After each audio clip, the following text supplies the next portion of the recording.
Hello, and welcome to Fintech Surge Podcast, creating a wealth of opportunities through fintech innovations in the Middle East for the Middle East. Powered by Fintech Surge, the region's leading fintech festival, hosted by Dubai World Trade Center alongside GITEX Global.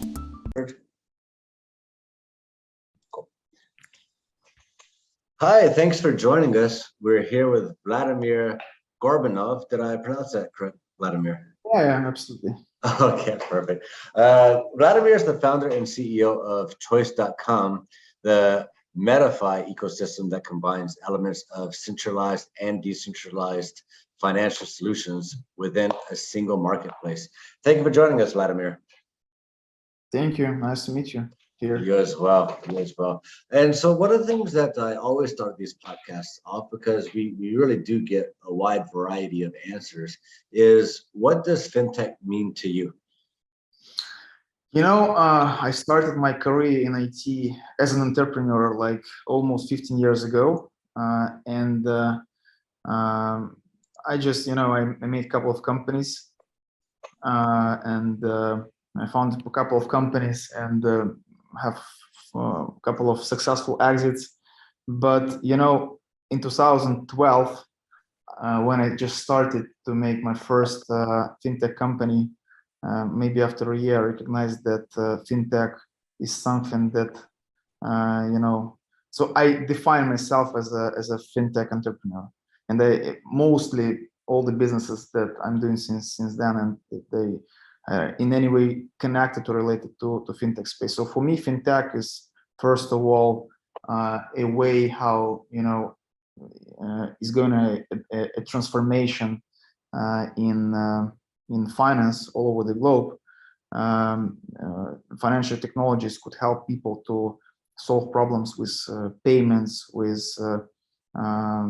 providing loans, with deposits, with different things that previously were doing by the banks with a, let's say, classic services. But now it is just changing, and fintech really skyrocketed for the last, I would say, 10 years. And 10 years, not 10 years, yeah, 10 years ago, we started our first fintech company called PayQR. And there was a company that, when there was no Apple Pay, you were not allowed to pay with mobile phones. We decided to make a solution how you can use QR payments for making these solutions to pay with your mobile phone, keeping in mind that in different parts of the world, even just bank cards were not so popular. Maybe 10-15% of people would use them, but we recognize that we want to make a small revolution and to change it, and that people would probably in the future use their mobile phones to make these payments. Now that's a reality. So for me, fintech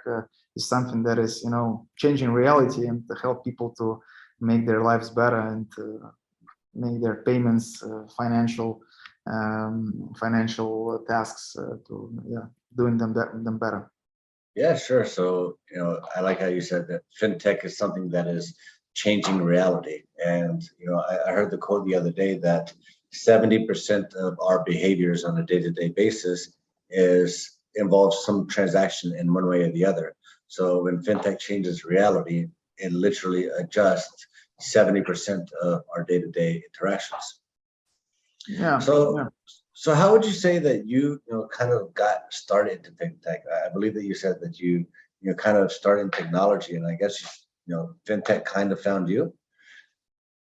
Yeah. So there was just an idea in 2011, and that was we started this business. I mean, PayQR in 2012. So after a year, approximately, when I get this idea, so I just thought that it would be really useful and good if you can pay with your mobile phone anywhere. You don't need to hold any bank cards or cash, so you can go anywhere, just forget your cash at home or your wallet at home, and can pay with your mobile phone. That people thought that we're crazy, because like they say, like, who needed, like, so many people don't have smartphones, because 10 years ago the penetration of smartphones was maybe 20%. Absolutely. Yeah, but we were like we try to look forward all the time. I mean, in all the services that I did and all the companies that I founded in my life, I just try to look, what's gonna be like 5 years later, 10 years later sometimes. Yeah, and we were one of the first companies in Europe who started to work in this way. We created a team of 120 people that were doing our processing systems.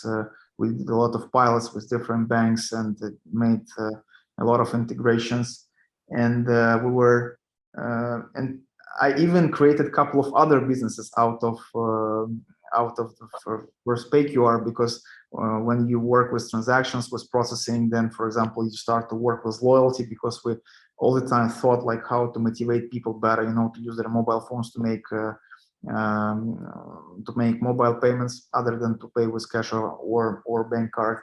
And by doing that, we created one of the biggest, I would say, in our region loyalty programs that works on an independent company at the moment.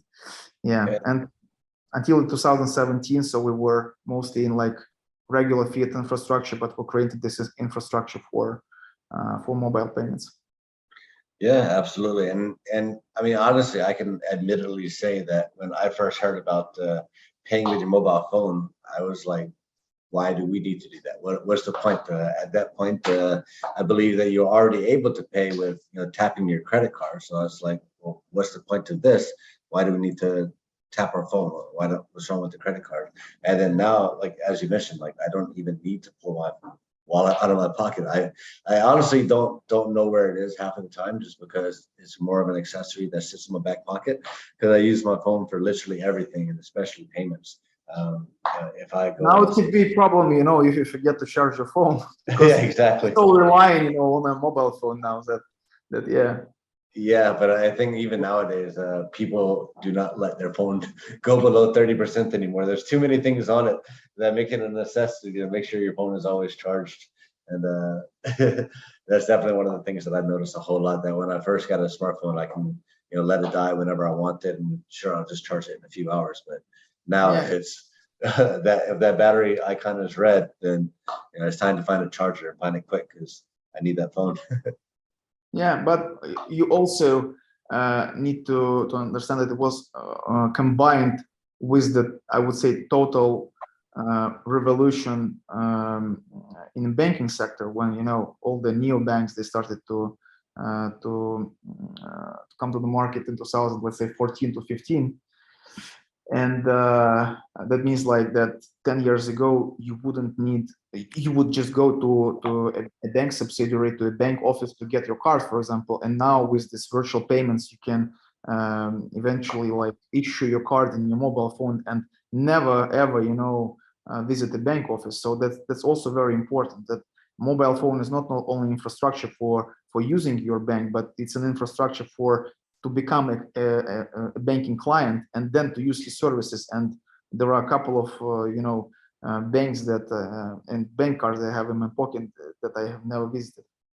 That's also for sure. important. For sure. And so it's interesting to see, the transition. As you mentioned, fintech really took off about 10 years ago, and that's when you first really started getting into fintech and finding fintech solutions for the marketplace. And now you're founder and CEO of choice.com. Can you tell us a little bit about choice.com, and perhaps how the fintech of today is so different than fintech when you first started? I would say that when we want to talk about choice.com, we cannot say about Crypterium, because this transformation it comes to reality for us in 2017. So while we were just researching the market, we mentioned that there is an absolutely new crypto space that in 2017 was like a Wild West. Like if you want to buy crypto in 2017, you would pay up to 25% commission. User base was growing extremely, and there was literally no services that could help people to easily buy, spend, or exchange crypto. And it was only like five years ago, and we just decided to make to try to move into the space And we founded a company called Crypterium, and this company is almost 5 years old, or even more maybe now. And during this 5 years period, we created an infrastructure. And first of all, when we came into this space, I was a strong believer of three major things regarding crypto. So the first thing is that no matter what will be the price of Bitcoin or Ethereum, people will still need the infrastructure to hold it, to buy, to have some on-ramp solutions. And we were a company who, for the last 5 to 7 years from that time, by the time were creating solutions, in infrastructure. So we found it interesting. The second thing, I was strongly believer in stable coins, and still we see that it's growing in mostly every market. And the third thing is not really come yet, but I think it's developing. It's anything regarding tokenization. So when you can tokenize your flat or your investments or some shares or some different markets. And we decided to move into the space with an infrastructure service, and we created a Crypterium that is basically a crypto bank. We had a motto like a bank, but for crypto.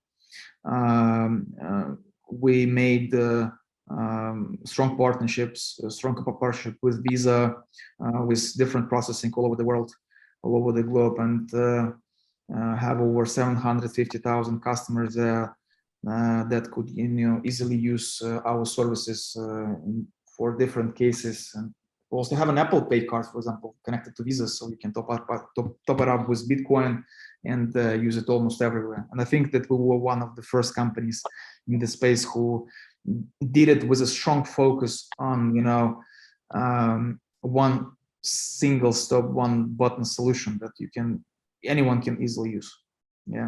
Yeah, for sure. And so is that what you think sets you apart from any competitors or anybody trying to enter the space now, that you were one of the first ones, or if not the first one to offer that? If we're talking about crypto space 5 years ago, it was a very wide market. So it was a blue ocean, and you could, like 5 years ago, you could do anything in crypto and probably you won't have any competitors.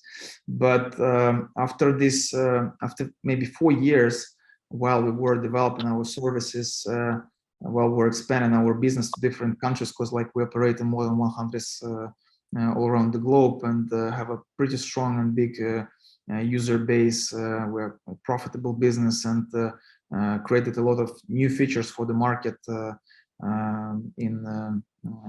that help people, for example, to send crypto to anyone with a mobile phone. We did it in 2018. Even if this person doesn't have our application, or as I told you about a crypto card that we launched in early 2019, and some other features. But so after 4 years, it seems to be that the transaction business model that we were building won't survive in the next couple of years, because in this space there are a lot of companies who now help their clients to make let's say money on their crypto. We call it an earn market, and companies like Nexo or BlockFi or some other companies like Swissborg and a few other companies that moved into the space, they get some really outstanding results. Keeping in mind, for example, Nexo from their beginning has the same vision as we did, and we were very close to each other. And then they just start to provide to their customer and to market their products more service for stake your crypto in our pocket and in our wallet, and you can receive any kind of profits or interest on your on amount that you put in your wallet. And so this market, the earn market, then skyrocketed from 1 billion to almost 250 billion in just a couple of years. And when we were defining our strategy for the next period, it was in 2021, we understood that earn market will continue to grow, but we want not only to compete with BlockFi or with someone else during this 2 years period, there are like hundreds of different ways of earn, like came on the market, and DeFi pools were created, like liquidity pools, farming pools, different type of deposit and staking products appeared, and people just don't know which one to use if they want to earn more on their crypto.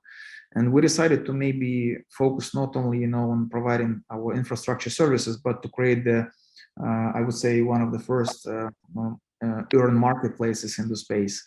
And that, I think, what differs us from the whole market. So instead of competing with BlockFi, we just integrate their products, or instead of competing with some other companies that, let's say, providing some DeFi services, we're integrating their products in one marketplace that now help customer in one single app just to choose between different products. And by scoring these products, we make it not only easier but more more secure for our customers to use the type of services. So yeah, I think that's the whole idea. But this idea wouldn't ever exist if we would just be focused on centralized finance space. And that's why we used to do our own protocol called Charism. And by combination, by combining Charism protocol and Crypterium, we created the choice.com. So choice.com basically is a one single entry point for you to use earn products and DeFi or CEFI under one roof, and easily use our infrastructure to buy crypto, exchange it, and whatever you want to do with your profits, or to enter the market. Yeah, that's great. And so you kind of mentioned that it's not just about DeFi, but it's a combination of CEFI and DeFi. So you put that as the main path forward in developing your financial solutions. How do you think that this is going to affect the market in the long term? Yeah, that's a very good question. I'm sure that most of crypto users, they in reality they don't care like whether it's DeFi or CEFI. They just want to earn some money. And I would say that maybe up to 80% of all the crypto users, they have a very strong idea like that they want to earn money. And now, for example, DeFi space, it's a very complicated thing. If you want to put your money into a protocol on, let's say, Tron or Solana, you would have a difficult way how you will get there. So it's really complicated, even for people who are in crypto space. And yeah, so we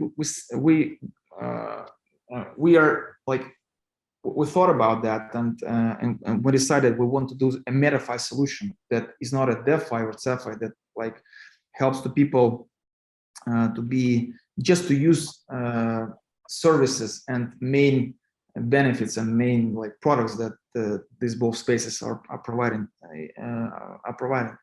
And I think that in the next couple of years, that would for sure be a big trend, because let's say in one DEX protocol, for example, there is a liquidity pool where I can earn 78% on my, I don't know, USDT or something else, but it's just impossible to get there. Previously, for me, it was impossible to get there. So what choice.com recognized as its mission to help people to get there without interacting with a DeFi. Like we, by our protocol, integrate this product in our service. We created a special solution that helps us to transfer funds from centralized finance to decentralized finance in one single click of a button, and to do all the processing on our site, on behalf of our site. Yeah, so I think that it will really impact the market, because what DeFi basically what DeFi brings to the crypto space, they brings a lot of new interesting technologies, and by entering these technologies in centralized finance, we would expand the amount of users that will be ready and will have want to use these DeFi services, and it will expand the whole market. Like, yeah, because centralized finance is, I think, it's really limited. I mean, in the amount of cases that we provide to the market. But now with choice.com and a couple of other services that are appearing on the market now. I think, yeah, that we will give an entrance to a lot of new interesting features to clients that help them not only to earn, but also to use their money to provide loans, to get loans, and to do some other things. Yeah, insurance and some other interesting features. Just we are just in a finalizing, our products in this space. Yeah, for sure. I mean, that sounds like a great long-term solution in the first place. So obviously, as somebody that's already adopted the crypto hype, the crypto wave, you're already riding it. How do you feel about the crypto market in the future, and what do you think is necessary for crypto to reach mass adoption, or do you feel like it's already reached mass adoption? Yeah, for sure.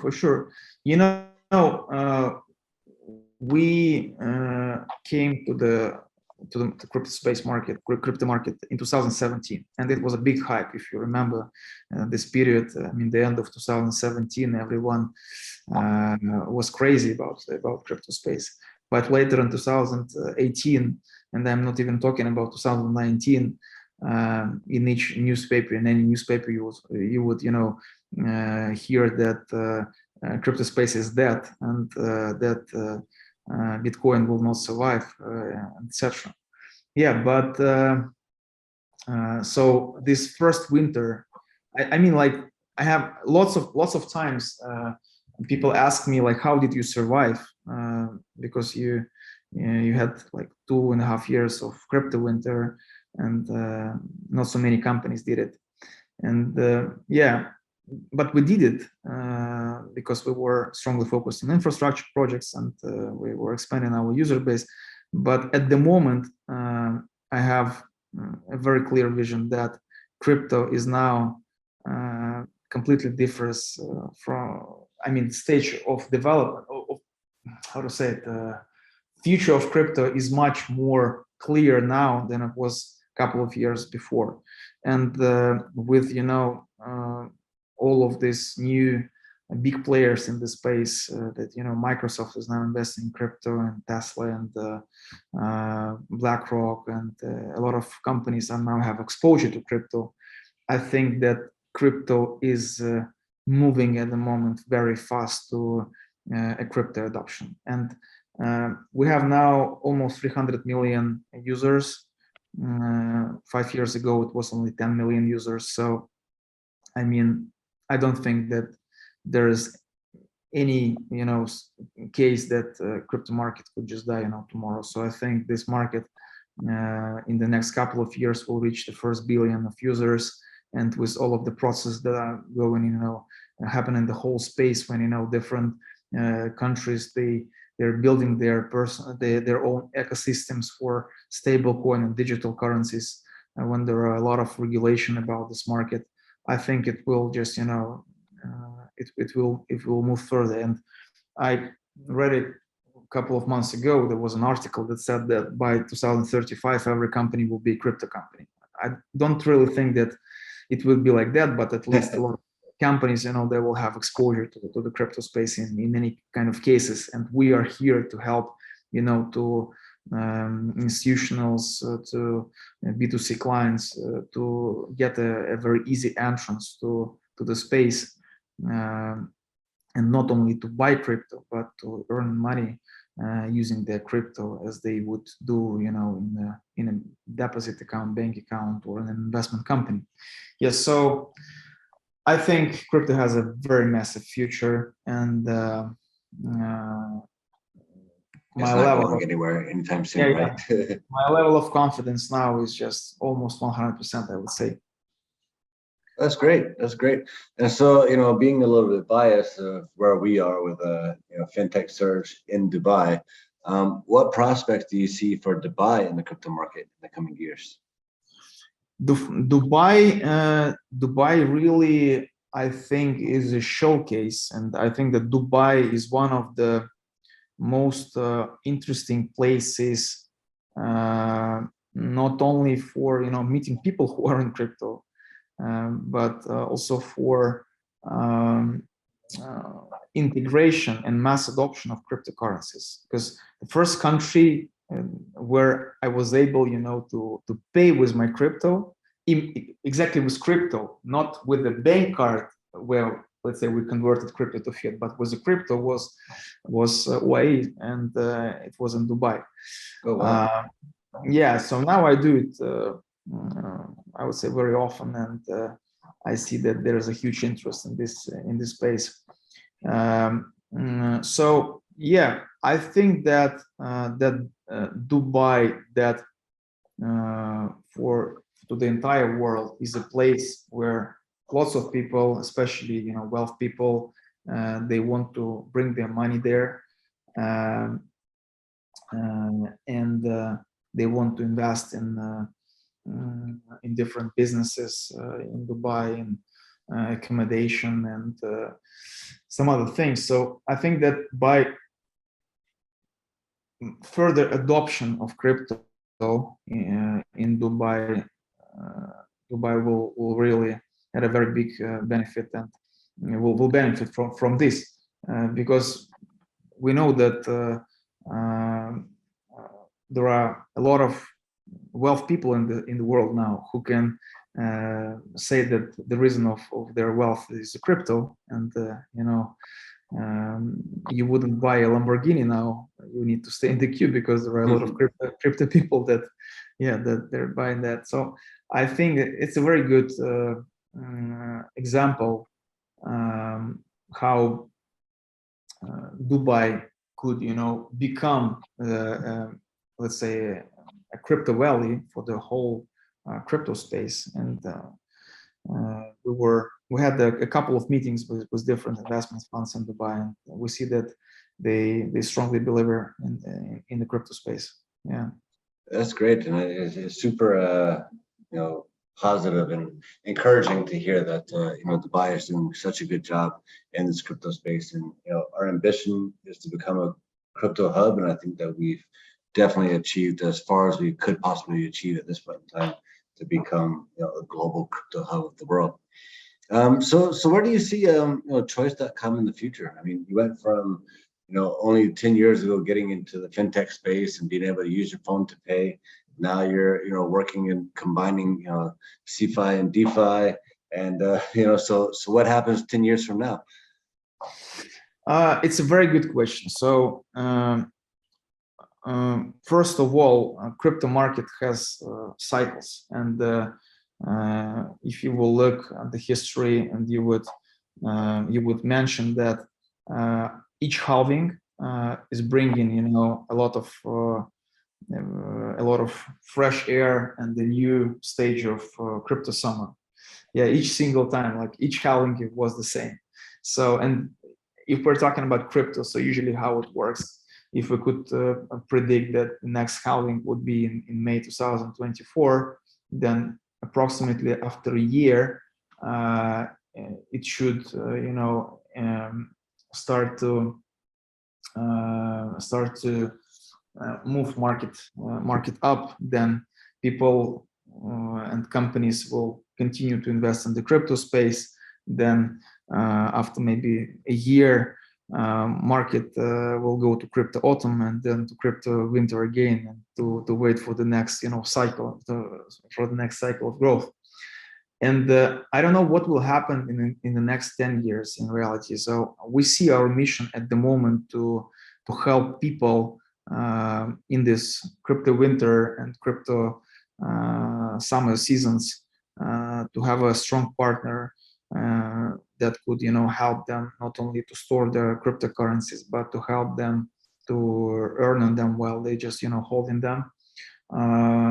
We think that in the next couple of years there will be a lot of regulation in the space, and we shouldn't think about crypto that it will be as it was in 2017.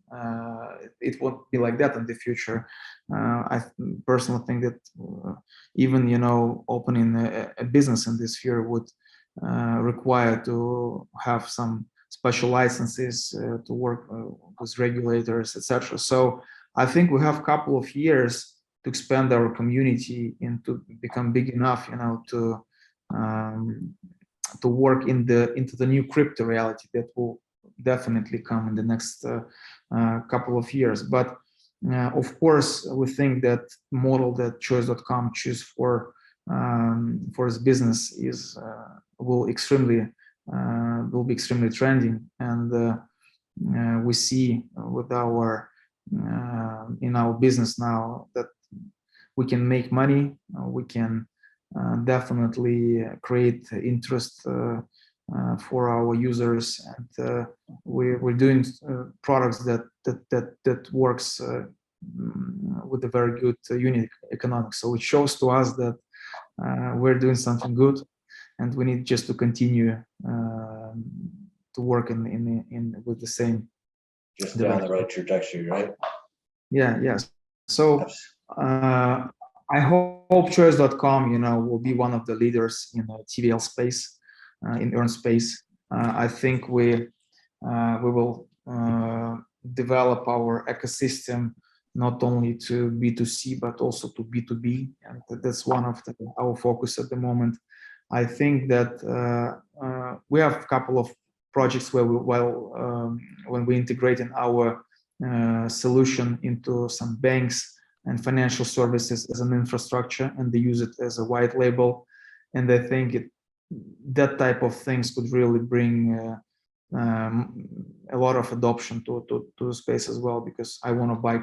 A lot of people will buy their first Bitcoin maybe from their usual regular bank account, and that where we are also. Yeah, so we have lots of plans, but we're very strong focus now to make everything very easy and most profitable and secure for our customers. And yeah, let's have a look. That's great. It sounds like a great future coming up for choice.com and for crypto in general, and then also crypto in Dubai. So obviously, the reason why you and I got connected in the first place is because choice.com is a very valuable and key sponsor of our upcoming event, Fintech Surge, coming in October 10th through the 13th at Dubai World Trade Center alongside GITEX Global.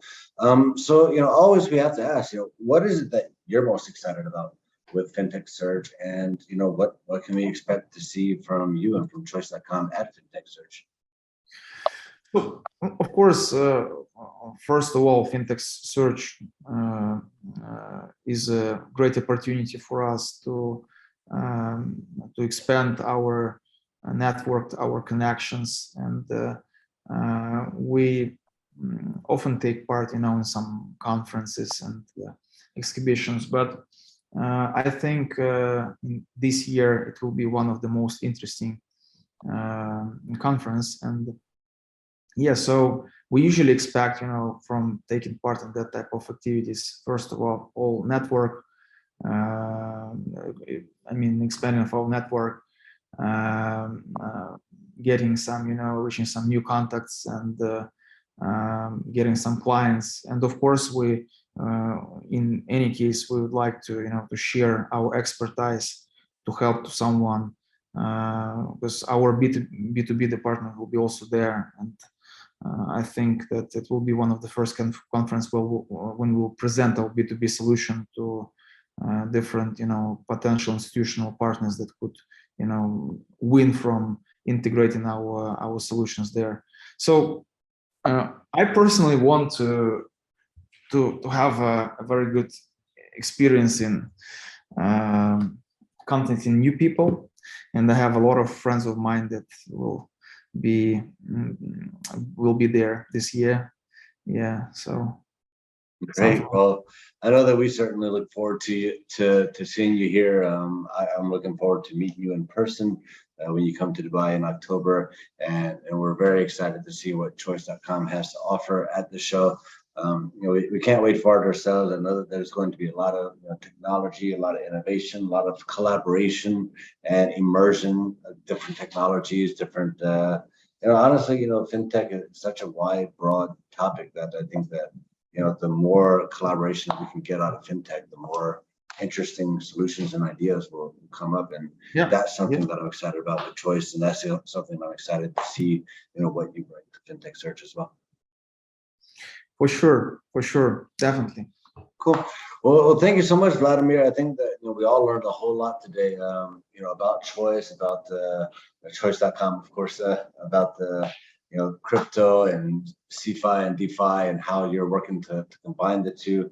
And I think that that's something that is super necessary. Is that not preaching one or preaching the other, but finding some way of unity. And I think that, like as you mentioned, that's a great way to get mass adoption of both. And I think that you're on the right track.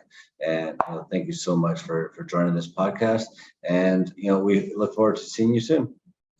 Thank you. Yeah, thank you. Yeah. All right. Well, we'll talk to you later. Thank you for listening. Subscribe for all the latest updates on FinTech in the Middle East and join the conversation over on our social channels.